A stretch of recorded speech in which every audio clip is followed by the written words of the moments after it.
7h50, merci de rester avec nous. Il est l'heure de retrouver le fait marquant du jour en direct depuis Paris où nous retrouvons notre correspondant permanent là-bas, Mustapha Tossa. Bonjour Mustapha. Bonjour Khadija. Alors, bien évidemment, l'actualité en France, c'est cette large victoire de François Fillon à la primaire de la droite française, avec un peu plus de 66% des voix. Il est donc sorti largement victorieux. L'ancien Premier ministre défendra donc les couleurs de la droite à la présidentielle de 2017. Il est désormais l'homme fort de la droite et du centre. Est-ce qu'il a ses chances, toutes ses chances? Et qu'est-ce qui caractérise ce nouvel homme fort de la droite, Mustapha? Oui, c'est vrai, Khadija, que la France s'est réveillée ce matin avec un candidat de droite et de centre à la future présidentielle. Alors, sa victoire a été d'autant plus surprenante au premier tour lorsqu'il avait réussi à éliminer Nicolas Sarkozy et à devancer Alain Juppé, qu'elle a été incontestable au deuxième tour lorsqu'il a écrasé avec un chiffre presque stalinien de 66% Alain Juppé. Il est donc l'homme qui incarne la droite et le centre pour la prochaine présidentielle. Alors, ce qui est intéressant, c'est que lui voudrait incarner ce que la presse ici appelle la révolution conservatrice en comparaison avec la révolution nationale voulue par le Front National. Alors, ce qui était intéressant ce matin, c'est que les critiques les plus acerbes, les plus dures qui ont visé François Fillon sont venues justement du Front National, de Marine Le Pen. Parce que le Front National sent que François Fillon est capable de lui voler sa victoire puisque François Fillon a un programme économique extrêmement libéral, thatchérien, qui a l'air de séduire.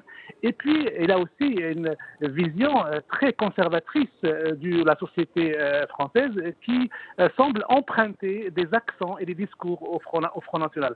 Alors, tout ça pour expliquer un petit peu le succès de François Fillon, il faut dire que, comme l'a constaté la presse française et beaucoup d'éditorialistes, il y a ici, en France, une sorte de désir de droite qui voudrait mettre la droite au pouvoir pour assurer une alternance à la gauche. Justement, alors vous avez parlé de la droite, de l'extrême droite. Parlons à présent de la gauche. Mustapha Manuel Valls, dans une interview accordée au Journal du Dimanche, n'a pas exclu d'être candidat à la primaire, y compris contre son président François Hollande. Oui, c'est vrai que tandis que les jeux politiques semblent se clarifier de manière très précise à droite, alors il y a la grande confusion à gauche. Alors il y avait une interview très remarquée de Manuel Valls hier au Journal du Dimanche. Il déjeune aujourd'hui avec François Hollande. Alors toute la stratégie de Manuel Valls est de convaincre François Hollande qu'il n'a plus aucune chance de se présenter à un second mandat et qu'il faut qu'il passe la main, qu'il faut qu'il lui passe le témoin. Alors bien sûr, maintenant le défi pour Manuel Valls, c'est de dire que s'il doit se prononcer pour les présidentielles, il va quitter son gouvernement. Alors, les proches de François Hollande parlent déjà d'un prochain départ d'Emmanuel Valls et d'un éventuel remplacement au poste de Premier ministre par Bernard Cazeneuve. Tout ça pour vous dire que la gauche est dans un état lamentable où il y a beaucoup de candidatures et beaucoup de divisions et on voit mal comment cette gauche-là peut préparer une alternance à François Fillon au Front National. Elle envisage cette élection présidentielle très divisée entre les frondeurs, entre la gauche au gouvernement, entre les oppositions. François Hollande a beaucoup du mal à se faire et beaucoup de soucis à se faire pour pouvoir prétendre à un second mandat.